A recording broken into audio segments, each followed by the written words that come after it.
دروغ میگن. خدمات غنیسازی بهتون نمیدیم، محصول کاخنر بهتون نمیدیم. خیلی روشنه، دلیلش روشنه، 100% دروغ میگن.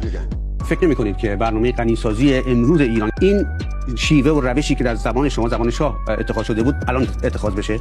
چون ظاهرا کشورهای غربی هم در پیشنهادهایی که بیرون دادن بخشش هم اینه که ما غنیسازی رو میتونیم براتون غنیسازی بکنیم و بفروشیم بهشون. دروغ میگن. چرا فکر می‌کنید دروغ؟ چرا؟ خیلی روشنه، دلیلش روشنه، 100% دروغ میگن.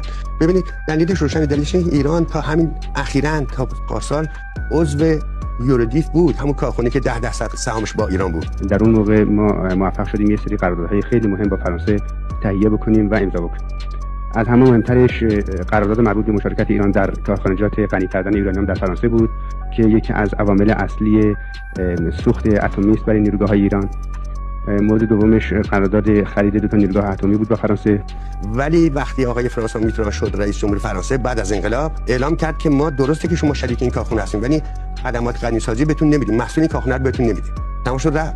یعنی قد دروغ میگه. یعنی اون جایی که ایران رفته سرمایه‌گذاری و ما سرمایه‌گذاری کردیم، ایران سرمایه‌گذاری کرده و حق داشته که 10% مسئولش برداشته، گفت یه دفعه گفتن نمیده. حدود یک سال پیش به یک نشریه آمریکایی گفته بودید که ایران نمیبایست در سال 1968 پیمان منع گسترش سلاح امضا می‌کرد. بله. چرا؟ من اگه بودم، من اون وقت ایران امضا کرد، من سر کار نبودم، بودم نمی‌داشت. برای اینکه این قرارداد 2 تا اشکال اساسی داره.